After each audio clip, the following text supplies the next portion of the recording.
우리들이 잘 알고 있는 러시아의 대문호 톨스토이가 세상을 향해서 묻고 있습니다. 사람은 무엇으로 사는가?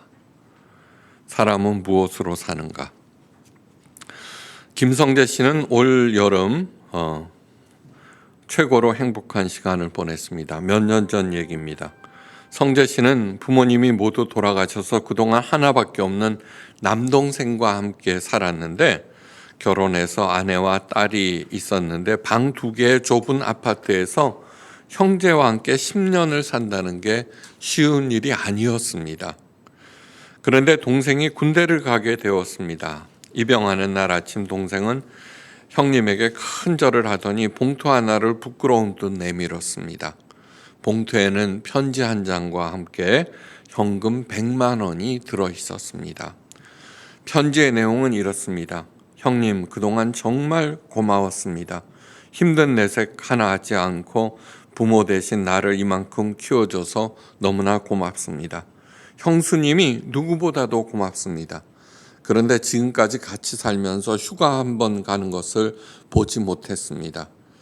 그게 너무너무 마음에 걸렸습니다. 영장을 받고 난 다음 아르바이트를 해서 모은 돈인데, 이번 여름에는 형수님과 조카와 함께 꼭 바닷가에 다녀오시기 바랍니다. 형님, 그동안 너무나 고맙습니다. 제대로 해준 것도 없는데 대학생이 되고 나서는 학비고 용돈이고 모두 스스로 벌었는데, 성재 씨는 목이 메어서 아무 말도 할 수 없었습니다. 사람은 무엇으로 사는가? 사람은 무엇으로 사는가? 톨스토이는 이렇게 대답합니다. 사랑. 사랑과 사람과 삶은 동의어입니다. 사람이라고 하는 것은, 우리 사람이라고 하는 것은 사랑으로 삶을 사는 존재입니다. 만약에 사랑이 아닌 다른 것으로 살아가고 있다면은 그것은 사람이 아니라는 뜻이기도 합니다. 예수님께서 나 자신을 위해서 하라고 가르쳐 주신 2번째 기도는, 우리가 우리에게 죄 지은 자를 사하여 준 것 같이 우리의 죄를 사하여 주옵소서입니다. 나를 위한 1번째 기도는 뭐예요? 일용할 양식을 주옵시고입니다. 무엇보다도 기본적인 것은 육체의 생존입니다. 그것이 충족되고 나면은 더 이상 욕심을 부리지 말고 걱정하지 말고 내가 가장 잘하는 일, 나만이 할 수 있는 일을 찾고 추구하라는 것입니다.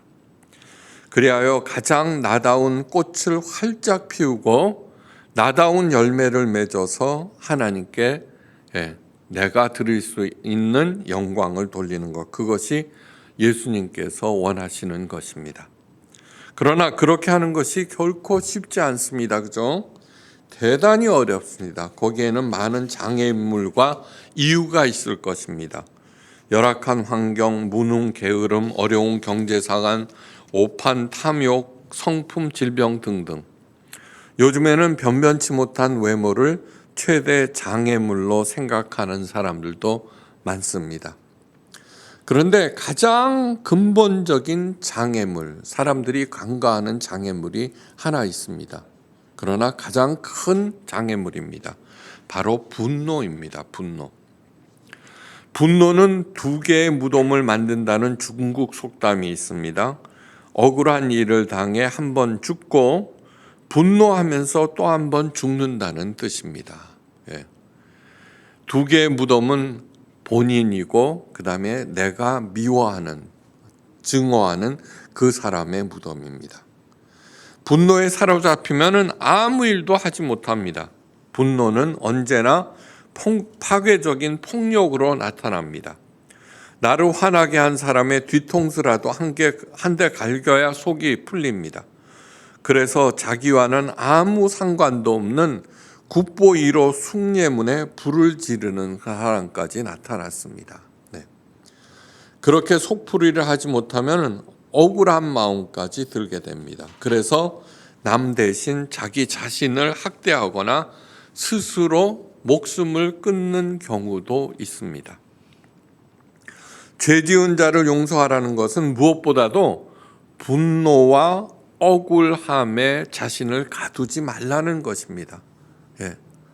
성경 전체에서 하나님께서 간절히 원하는 것은 첫째는 사랑인데, 그 사랑을 온전하게 하기 위해서는 무엇보다도 용서해야 된다. 분노와 억울함에서 해방되어야 한다는 것입니다. 분노를 해결할 수 있는 유일한 길은 용서입니다. 그 외에는 다른 길이 없습니다. 다른 길이 없습니다. 일용할 양식이 해결되었다면 다음으로 해야 할 가장 중요한 일은 바로 분노를 해결하는 용서입니다. 용서. 우리에게 죄 지은 자를 용서한 것 같이 해서 죄라는 단어를 마태복음과 누가복음에서 각각 다른 단어를 쓰고 있습니다. 예수님께서 가르치신 기도 마태복음과 누가복음에 기록되어 있는데, 이상하게 예수님께서 가르치신 그 기도문을 갖다가 죄라는 단어를 각각 다르게 사용했다는 건 좀 이상하죠. 누가복음에서는 죄에 해당되는 하마르티아라는 헬라어를 쓰는 반면에 마태복음에서는 빚, 부채에 해당되는 오페이레마타를 쓰고 있습니다. 오페이레마타. 학자들은 이 오페이레마타, 부채를 말하는 오페이레마타가 예수님의 가르침을 그대로 쓴 것이고, 누가는 빚이라는 은유적인 표현을 뜻이 명확하게 드러나는 죄라는 단어로 대체한 것으로 보고 있습니다. 그러니까 예수님의 주기도문 오리지널은 오페이레마타였다는 것입니다. 그런데 자본주의 세계를 살아가고 있는 우리에게는 죄보다는 빚이라는 단어가 훨씬 더 구체적인 의미로 생생하게 다가옵니다. Forgive us our debts as we forgive our debtor. 직역하면은 우리의 빚을 탕감해 주십시오. 우리가 빚쟁이들을 탕감해 준 것 같이라는 뜻입니다. 이것이 예수님께서 가르치신 주기도문의 오리지널 뜻입니다. 자, 빚 문제가 나오면은 뭐가 등장하죠? 의당 누가 채무자이고 누가 채권자인지를 묻게 마련입니다. 스스로에게 물어보십시오. 나는 채무자입니까? 아니면 채권자입니까? 부모와 자녀 중에 누가 채권자이고 누가 채무자이죠? 어떤 생각해 보면은 부모가 자녀들을 키우니까 채권자이고 자녀들은 채무자처럼 보입니다. 근데 이상하게도 자녀들은 부모에게 이것저것 요구하고 그것도 당당하게 요구합니다. 밥만 먹여주면 다야, 학교만 보내주면 다야, 뭐 이러고 나섭니다. 그래서 그 자녀들의 요구를 들어주지 못한 부모는 빚쟁이처럼 주눅 들어합니다.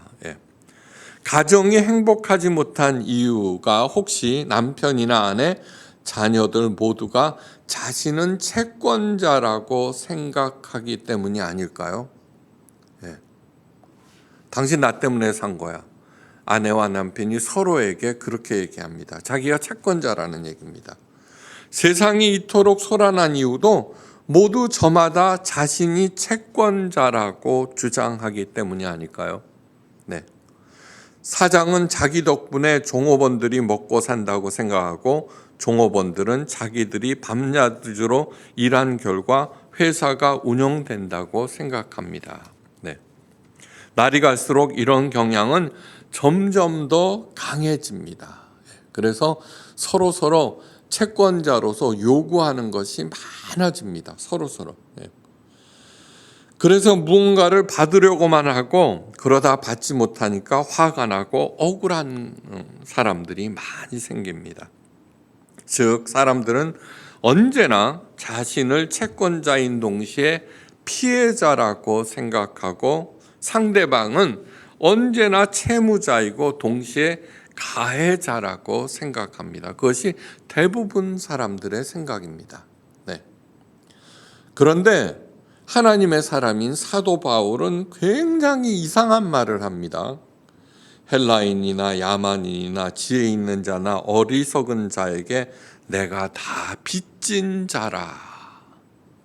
로마서 1장 14절, 기가 막힌 얘기입니다.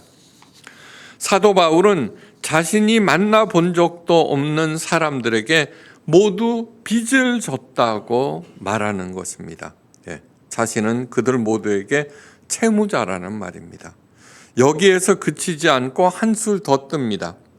내가 나 된 것은 하나님의 은혜로 된 것이니 내게 주신 그의 은혜가 헛되지 아니하여 내가 모든 사도보다 더 많이 수고하였으나 내가 한 것이 아니요 오직 나와 함께 하신 하나님의 은혜로다. 고린도전서 15장 10절입니다. 사도 바울은 누구보다도 열심히 공부한 당대 최고의 엘리트였습니다. 또한 누구보다도 열심히 하나님의 일을 했습니다. 나중에 회심한 후에 누구보다도 많은 고생, 죽을 고생을 수도 없이 하였습니다. 그래서 초대교회의 가장 위대한 사도라고 칭송을 받습니다. 그런데 그 모든 것들이 자신이 노력해서 한 일이 아니라 전적으로 하나님의 은혜라고 말하고 있습니다. 다른 말로 하면은 다른 모든 사람들에게도 빚진 자이지만 특별히 누구보다도 하나님께 가장 큰 빚을 졌다고 말하는 것입니다. 성경에 기록된 하나님의 사람들이 지닌 면면을 곰곰이 한번 따져보십시오. 누구 하나 애쓰지 않은 사람이 없습니다. 거저먹은 사람은 한 명도 없습니다. 그렇다고 해서 그들은 자신의 노력으로 구원과 성공을 얻었다는 말도 절대로 하지 않습니다. 절대로. 모두 하나같이 하나님의 은혜 덕분이라고 말하고 있습니다. 그런 사람들이 하나님께 더 큰 은혜를 받습니다. 여기서 잘못된 신앙관이 무엇인지 확연하게 드러납니다. 종교 생활을 열심히 해서 하나님께 복과 행운을 얻고자 하는 행태는 기복신앙, 그것은 제대로 된 신앙이 아닙니다. 11조 생활 전도 봉사를 열심히 했더니 하나님께서 길을 열어주셔서 부자가 되었다는 식의 얘기는 절대로 성경적인 그런 내용이 아닙니다. 종교 생활에 매진했는데도 삶이 풀리지 않을 때 사람들은 하나님을 원망합니다. 왜요? 이유는 단 하나. 내가 열심히 이렇게 전도봉사, 헌금, 교회를 위해서 열심을 다했는데 그에 대한 보상을 받지 못했다고 생각하기 때문입니다. 다시 말해서 기복신앙은 하나님마저 나의 채무자로 만들어버립니다. 어느 여자분이 인터넷 게시판에 이런 글을 올렸습니다. 저한테 보낸 내용인데, 가까운 친구가 교회를 떠났습니다. 열심히 신앙생활을 했음에도 불구하고 생활이 전혀 나아지지 않았기 때문입니다. 저는 다시 신앙을 회복하라고 열심히 권했습니다. 그러자 친구가 이런 말을 하였습니다. 목사가 시키는 대로 열심히 신앙생활하는 너도 사는 꼬라지가 나와 마찬가지잖아. 하면서 교회를 떠났다는 것입니다. 이 친구를 어떻게 도와주면 좋겠습니까? 라고 저에게 질문한 것입니다. 기복신앙은 하나님마저 채무자로 만들어버립니다. 난 열심히 신앙생활을 했는데 왜 하나님은 나에게 복을 주시지 않느냐는 것입니다.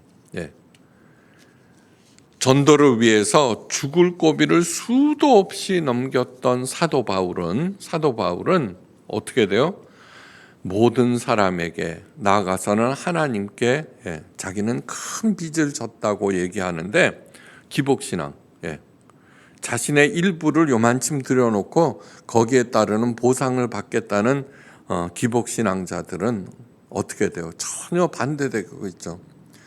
우리가 우리에게 죄 지은 자를 용서한 것 같이 우리의 죄를 사하여 주옵소서라는 기도는 한마디로 말해서 채무자의 마음으로 살라는 뜻입니다. 채무자의 마음으로. 네. 저는 목사입니다. 많은 교인들로부터 다 그렇지는 않지만 따지고 드는 사람들. 그건 뭐냐 그러면 자기가 열심히 했는데 당신은 뭐 하느냐 이런 마음으로 그런 사람들이 있습니다.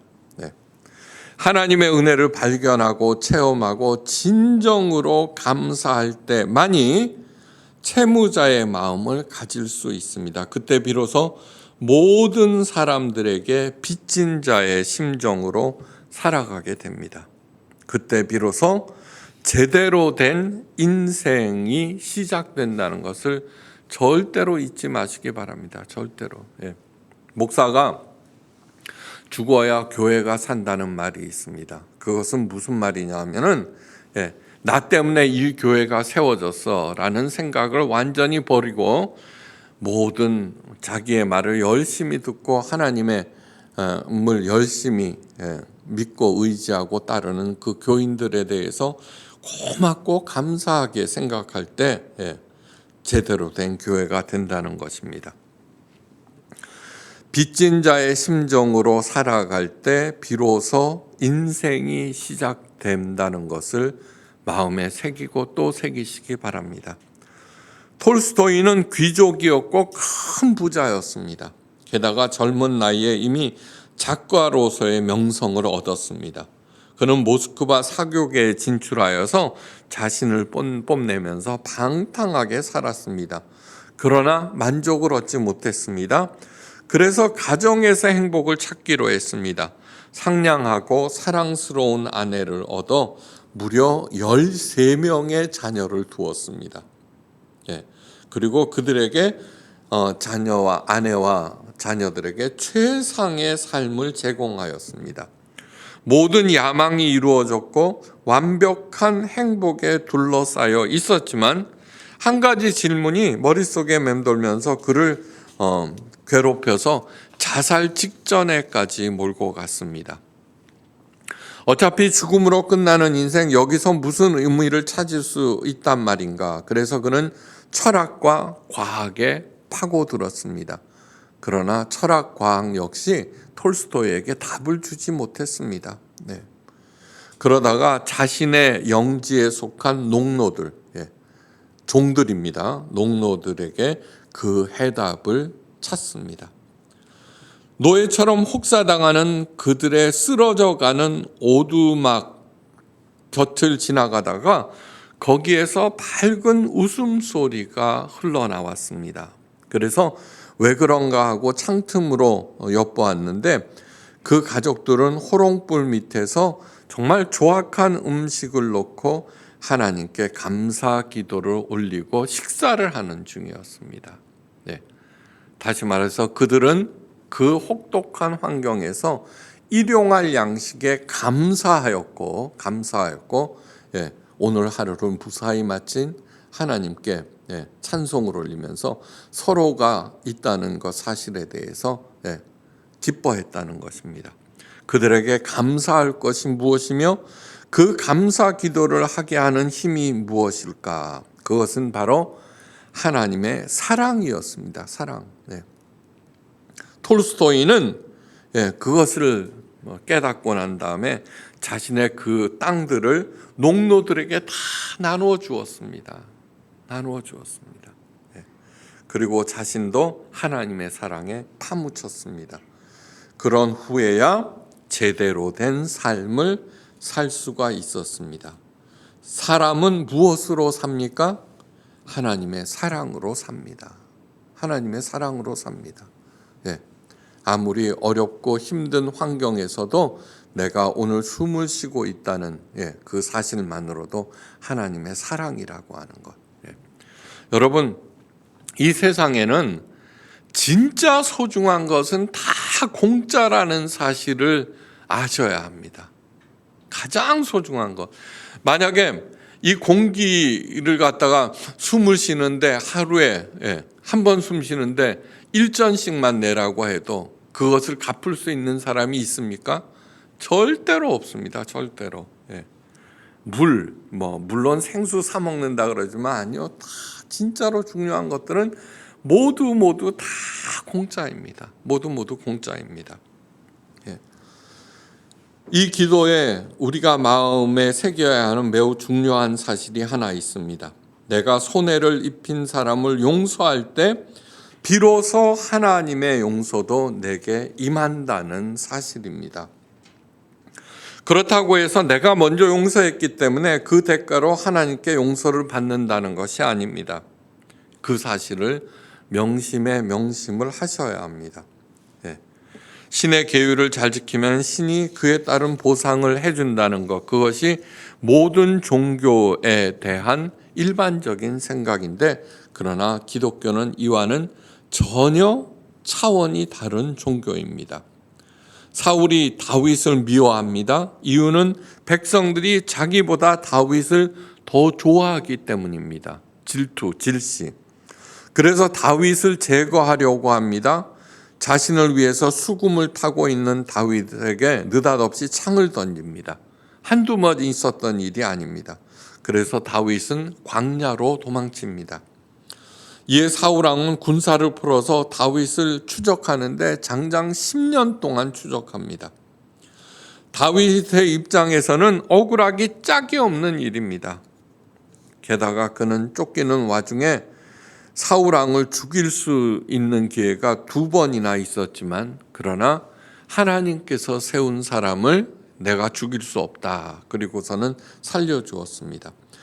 다윗은 누가 봐도 사울 왕에게 최대의 채권자입니다. 목숨을 2번이나 살려줬으니까. 당신 나 때문에 살았잖아. 예. 그러나 다윗은 사울 왕에게서 빚을 받으려고 한 적이 한 번도 없습니다.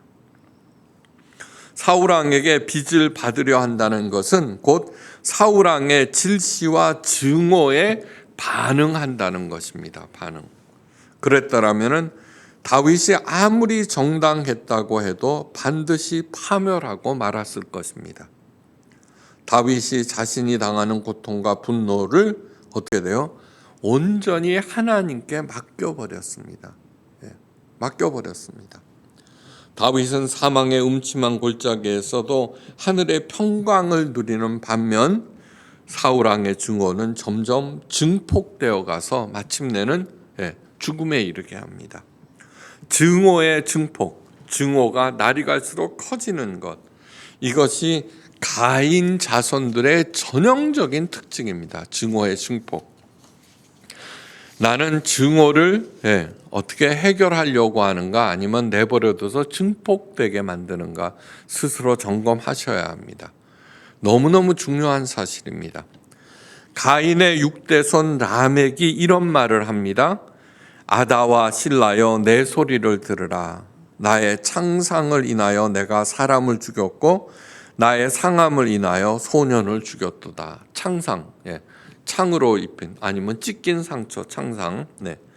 그렇게 자기에게 해를 끼친 그 소년을 죽였다는 얘기입니다.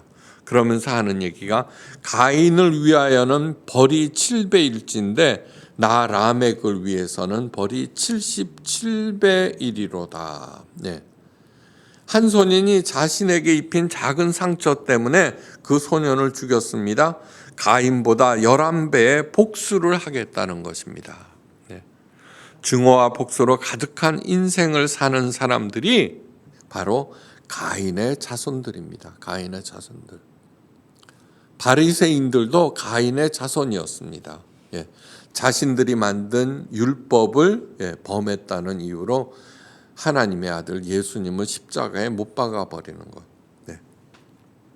우리가 우리에게 죄 지은 자를 용서한 것 같이 우리의 죄를 사하여 주옵시고라는 기도는 그 모든 것들을 하나님께 맡겨버리라는 뜻입니다. 루이스 스머즈는 그의 책 용서의 기술에서 용서하는 7가지 방법을 가르쳐주고 있습니다. 어떻게 용서할까? 첫째는 천천히 용서하십시오. 천천히. 용서는 시간이 필요합니다. 그 상처에 비례해서 오랜 시간이 필요합니다. 어쩌면은 평생 갈 수도 있습니다. 그러나 죽음의 자리에서라도 용서하십시오. 용서하십시오. 기억하고. 그래서 천국에 들어가시기 바랍니다. 용서했기 때문에 그 대가로 천국에 들어가는 것이 아니라 내가 진심으로 용서할 때 천국이 내게 임한다는 얘기입니다. 이런 말이 있죠. 천국과 지옥의 차이는 가와 도 차이다. 그럴 수가 있어 하는 순간 지옥이 되어버리고 그럴 수도 있지 하는 순간 내가 천국에 들어간다는 얘기입니다. 둘째는 상대방을 이해해 보려고 노력하는 것입니다. 그 사람을 조금이라도 이해하면은 용서의 가능성도 높아집니다. 하다못해 이렇게라도 하십시오. 뭐 사람이면은 다 그렇지 뭐. 사람이라면 다 그렇지 뭐. 사람은 뭐냐 그러면 신뢰와 의지의 존재가 아니라 관용과 용서의 존재, 사랑의 대상이라고 하는 것을 잊지 마십시오.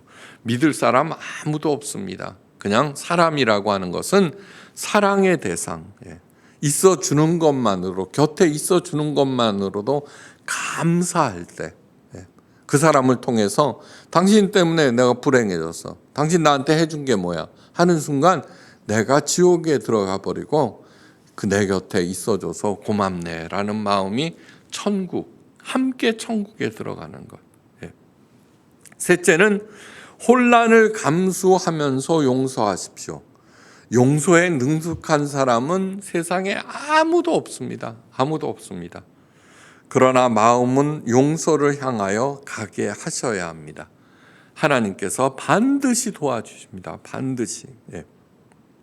넷째, 분노의 감정이 남아있더라도 용서하십시오. 선언이 굉장히 중요합니다. 나는 이제 그 사람을 용서하겠어. 여전히 뒤통수 한 대 때리고 싶지만 아니요. 자꾸 스스로에게 그 선언을 하는 것입니다. 예수 그리스도의 이름으로. 용서한 후에도 분노의 감정이 얼마든지 남아있을 수 있지만 그 선언을 하는 순간 복수심이 조금씩 사라지고 나는 그 복수의 감옥에서 나오게 됩니다. 복수는 하나님께서 하시는 일이지 내가 하는 일, 사람이 하는 일이 절대로 아닙니다. 절대로 아닙니다. 진짜로 끊임없이 용서로 자기 자신을 갖다가 컨트롤하면서 하나님께서 그 사람을 복수해 주시나 안 해 주시나 한번 길게 보십시오. 반드시 하나님께서 해결해 주신다는 것은 알게 될 것입니다. 다섯 번째, 한 번에 조금씩 용서하십시오. 구체적으로 용서할 때라야 용서를 가장 훌륭하게 실천할 수 있습니다. 여섯째, 오로지 자유롭게 용서하십시오. 강요에 의해서, 위협에 의해서. 형제들이 싸우면은 회초리 들고 서 있으면서 서로 사과해. 잘못했다고 그래. 이거는 용서가 아닙니다. 응어리는 더욱 커질 뿐입니다. 주님의 십자가 고통을 생각하면서 이제는 내가 용서하리라. 자유의지에 따라서 스스로 용서할 때 나는 천국문 앞에 서고 점점 그 안으로 들어가는 것입니다. 마지막으로 하나님께서 내가 지은 그 어떤 죄도 용서하셨다는 마음으로 다른 사람을 용서하시기 바랍니다. 용서하시기 바랍니다.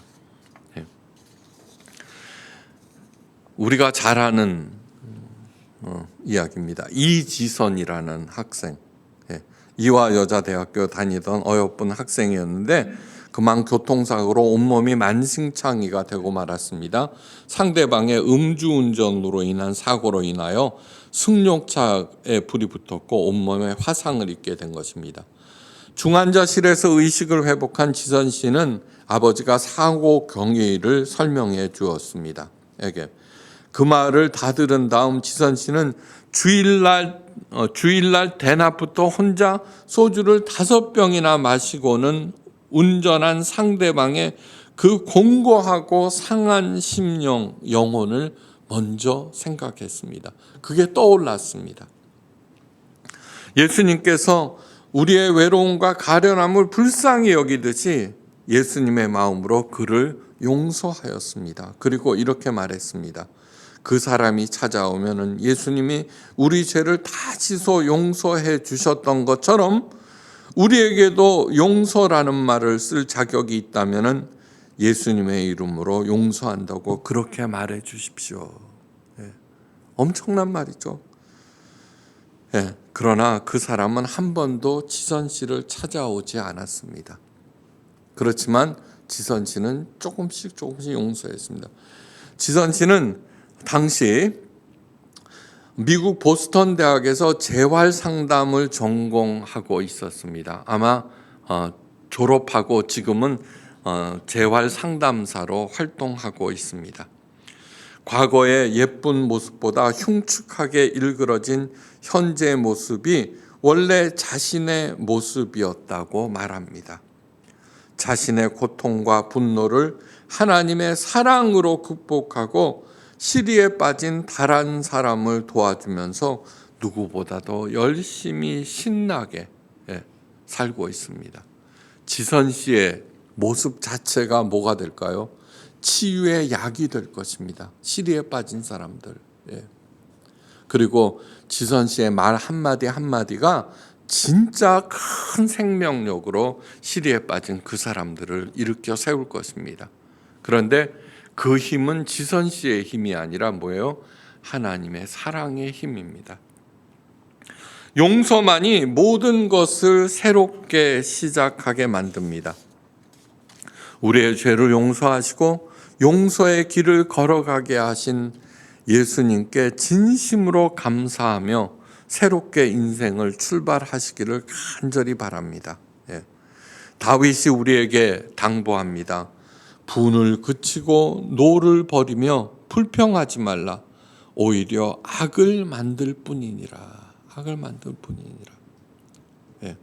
여러분, 나하고 생각이 다른 사람들을 우리들은 그 이유 하나만으로도 얼마든지 미워하고 있습니다. 그죠? 얼마든지 미워. 우리나라 뭐 한번 보십시오. 온통 그것으로 가득 차 있죠. 시편 37편 8장 말씀입니다. 시편 37편 5절에서 6절 말씀은 또 기억해야 할 것입니다. 너의 길을 여호와께 맡기라.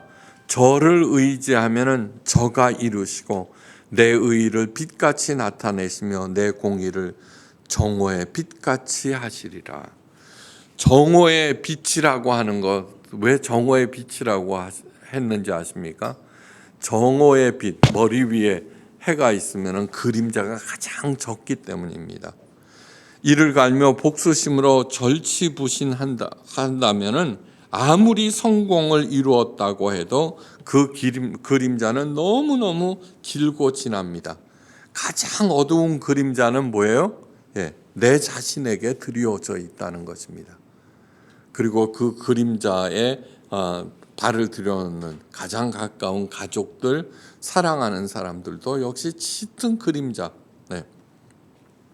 복수하러 길을 나서는 순간 사탄이 파놓은 함정으로 발길을 들여놓는 것임을 절대로 잊지 마시기 바랍니다. 진심으로 하나님께 모든 것을 맡기고 묵묵히 자기의 길을 걸어가는 사람 반드시 행복하게 살게 될 것입니다. 그럴 수도 있지. 나하고 생각이 다를 수도 있지. 어떻게? 그럴 수가 있어 하는 순간 지옥입니다. 그 삶은 정오의 빛같이 그림자가 없습니다. 밝고 환한 성공, 예수님과 우리들이 바라는 바입니다. 그래서 예수님께서는 두 번째 내가 다른 사람의 죄를 용서한 것 같이 우리의 죄를 사하여 주옵소서라는 기도를 가르쳐 주신 것입니다. 예. 언제나 천국 가운데 맡은 일들 기쁨으로 감당하며 에이렌의 복을 누리시기를 주의 이름으로 간절히 축원합니다. 네, 기도하십니다. 하나님, 두 번째 기도에 대해서 배웠습니다. 우리가 이제는 채권자의 심정을 버리고 내 옆에 있는 사람, 무엇보다도 하나님께 감사하면서 숨을 쉴 수 있으며 오늘을 살아가게 하신 모든 감사를 하나님께 돌릴 수 있는 우리가 되게 하옵소서. 어떠한 경우에도 지옥에 빠지지 않게 하시고 미움의 감옥에 갇히지 않게 하옵소서. 언제나 넉넉한 마음으로 천천히 하나님과 동행하며 나아갈 때 하나님께서 모든 억울한 것들을 풀어주시고 대신 복수해 주시고 우리에게는 에이렌의 복을 주실 것을 믿습니다. 우리의 믿음대로 되게 하옵소서. 감사드리며 모든 말씀 우리 주 예수 그리스도의 크신 이름으로 간절히 기도하옵나이다. 아멘.